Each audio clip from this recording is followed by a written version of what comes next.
What's going on, guys? Cike Media here. Let's start the video with a post from Mercy Abwe, Nollywood actress Mercy Abwe. She said, "Believe everything you see on social media at your own peril.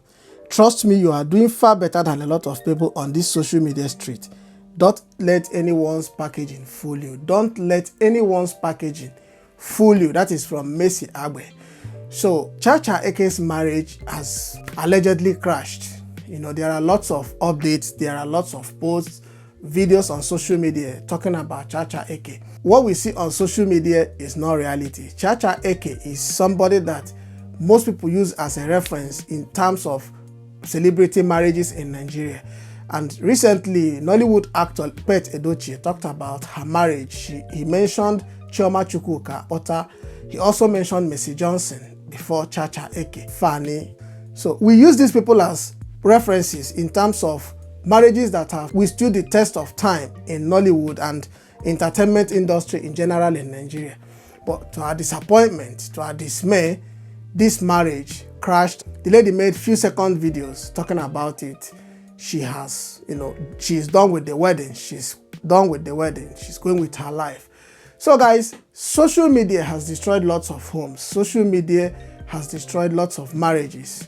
We should understand that all that glitters are not gold, because all they bring to us on social media, most people tend to pick from there and take to their own homes, try to replicate what they see on social media in reality. But at the end of the day, it's not like that. It doesn't work that way. Social media life no be real life, no be the same life where you and I they live for our houses. When they do all these things on social media, guys, you can remember Femi Fanekayo, they posted a video where his wife was giving him a hassle. But at the end of the day, what happened? You see where they are washing their dirty linens today in public. So social media life is not real life. And I want you guys to understand that family issues and marital issues affect our children. This thing they call separation and divorce, it affects the children more. It affects them more than it affects the parents. Family is the first point of contact a child makes as soon as he or she enters this world. The moment a child is born, the first point of contact is the family. And it's from that family, the values that the child learns, that child will take to the larger society. So that's one thing families, parents, couples need to understand. Chacha made a post that she is done with her marriage. The brother made another post after people were talking about domestic violence and maltreatment, abuse. The brother made a post and said there is nothing like abuse or domestic violence in the life of his sister.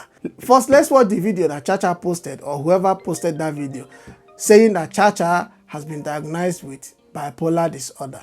5 days ago, I made a video saying that my marriage to Asaba Delta is over. And that video came with a lot of backlash from people, with many insinuating that it's a clear case of domestic violence. It's not. Austin has never laid his hands on me.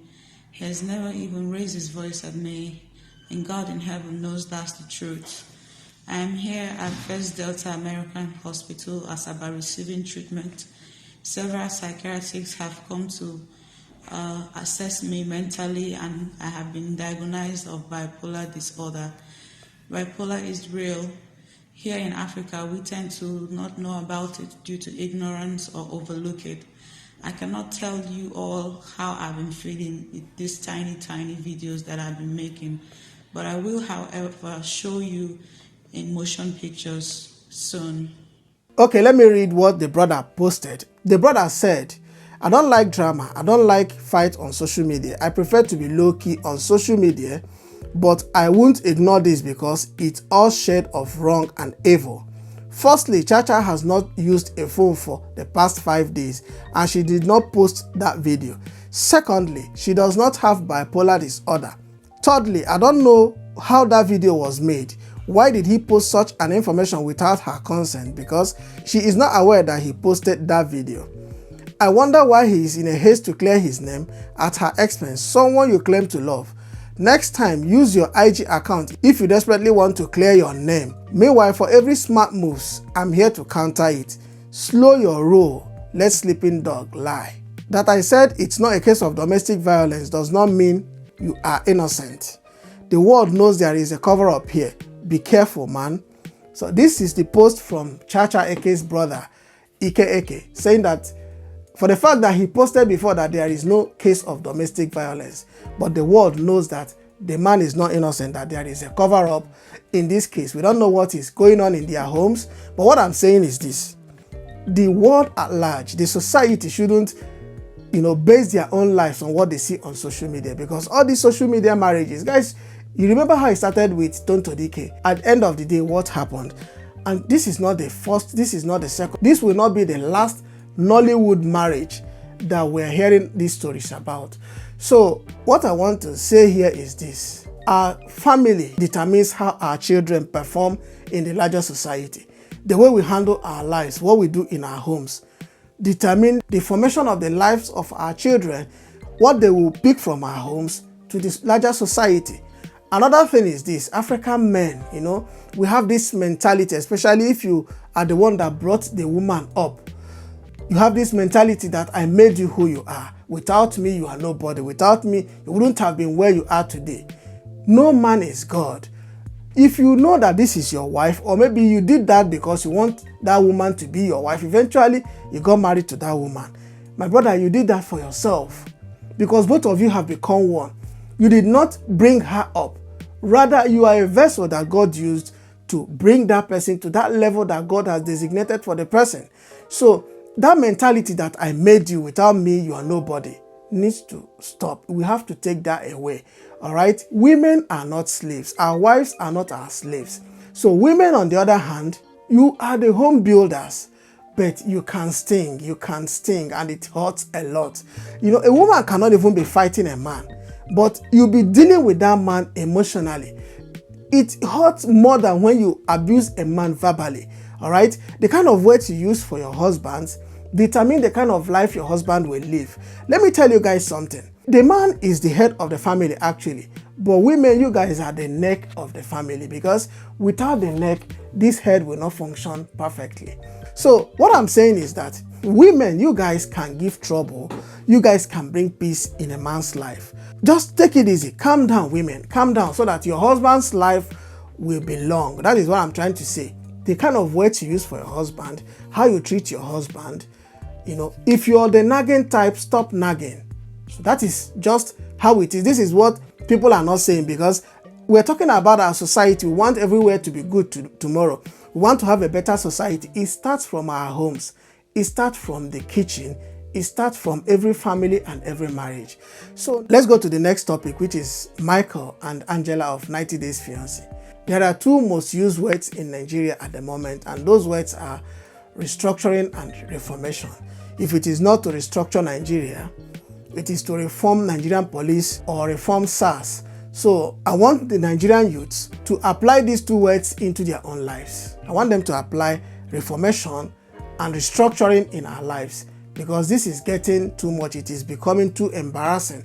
What we see on daily basis, what we see on social media, what we see every day, guys. Before I move forward into this video, I want to play this clip so that you guys will understand what I'm trying to say. These women, they come to Africa to pick our young men.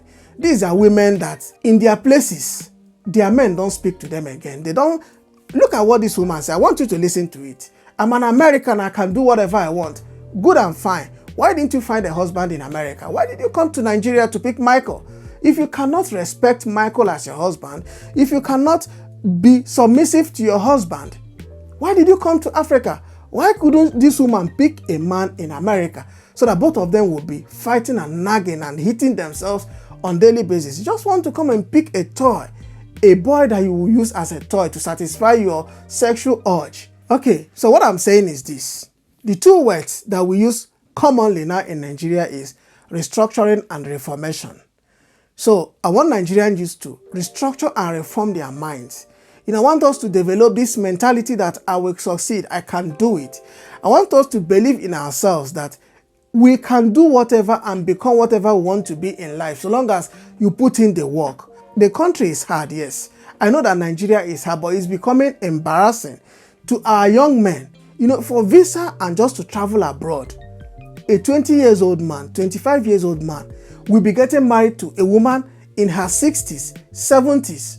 These are women that in their countries, no man speaks to them again. These women that pleasure themselves in their countries, they now come to Africa. They turn Africa to a tourist site where you can come and acquire a toy just to satisfy your sexual urge. This is becoming too embarrassing. If you know you cannot deal with what comes from Oyibo woman, don't step into relationship with Oyibo woman. If you want Oyibo, go for young women. There are young Oyibos out there. Must it be grandmothers that our Nigerian youths are now going after? It's becoming embarrassing. I don't know if you guys have seen this video where a black American spoke negatively about Nigeria. This lady washed us, she washed Nigeria, dried Nigeria, in fact, ironed Nigeria because of what we have become, because of how we have portrayed Nigeria, because of how we have, the kind of image we paint about ourselves outside, we paint in the eyes of the outside world.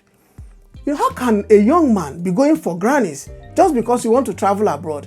If you work hard in Nigeria and make money, you can get any visa of any country that you want and travel outside. Instead of going for all these grandmothers, why can't young Americans come to Nigeria and marry our grandmothers? It's not forbidden. If we can marry their grannies, why can't Oyibo man come to Nigeria and marry my grandmother? Why are we doing this to ourselves? Why are we embarrassing ourselves? Guys, this needs to stop.